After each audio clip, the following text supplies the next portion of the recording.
Welcome back after science camp. Today we are beginning a new module, Module 5. Okay, Module 5 is going to be, in the beginning, about volume and about 3D figures. Okay, so you can see today we're doing Module 5.1, Lesson 1, and our learning goal says, I can explore volume by building with and counting unit cubes. Okay, but before we get into that, let's talk about the problem of the day.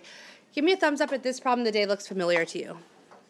Yeah, this problem of the day is from your Module 4 test. So it's going to use skills that you learned in Module 4. The reason why I chose to use this as a problem of the day is because a lot of you made mistakes on this one, and I want to explain to you how to solve it correctly.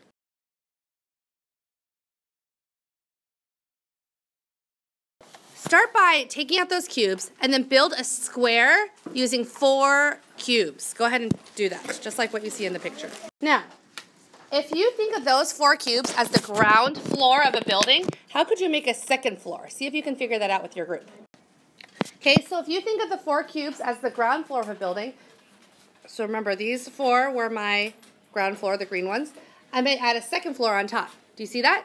Give me a thumbs up if your building looks like my building. Okay, how many cubes are there in your building altogether now? 8. Go ahead and count them. How many cubes are there? 8 cubes. Okay.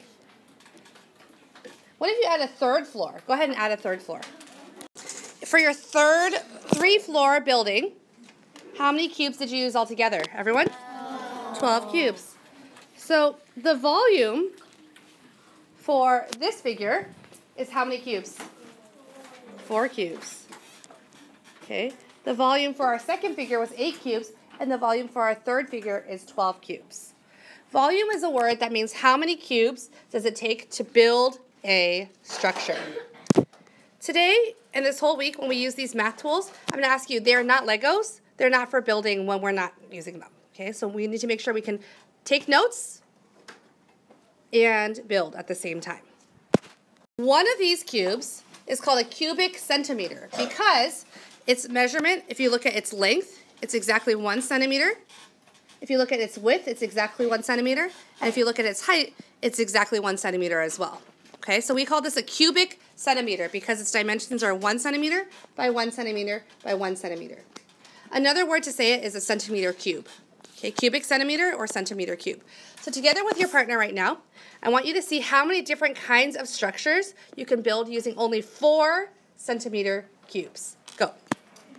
You guys were able, as I walked around the room, I saw lots of different configurations of 4 centimeter cubes.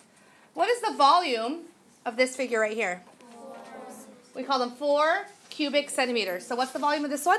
4 cubic centimeters. What's the volume of this one? 4 cubic centimeters. What's the volume of this one? 4 cubic centimeters. What's the volume of this one? 4 cubic centimeters. Wait, you guys, these all look so different.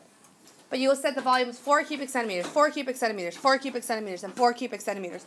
How is it possible that these figures, that they look so different, they all have the same volume of 4 cubic centimeters? Go ahead and talk with your table group. We know that the volume of all of these structures are 4 cubic centimeters because they take exactly 4 centimeter cubes to build. Okay, so no matter what it looks like, the number of centimeter cubes it takes to build that structure is the volume of the structure. As we're talking about building with and drawing 3-dimensional figures, we need to learn how to draw these 3-dimensional figures, okay? So sometimes we can use dots like this to help us. I'm going to show you how we can use dots to draw 1 centimeter cube. You draw it by drawing a rectangle that looks like with slanted lines. Do you see how that's 1 cube? See how it looks like a 3-dimensional cube? If you don't have dot paper, here's how you do it. You go ahead and draw 2 lines that are parallel, that are not lined up. Do you see how they are kind of slanted? Then you connect those lines, and you do the same thing over here for the other edge. You can see it kind of looks like a V, right?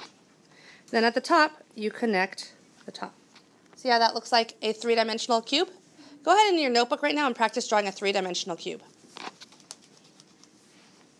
The reason why we're practicing drawing these cubic units is because volume is always measured using cubic units. It could be centimeters cubed or cubic centimeters, in which you could write it like this, cubic centimeters. It might be cubic inches.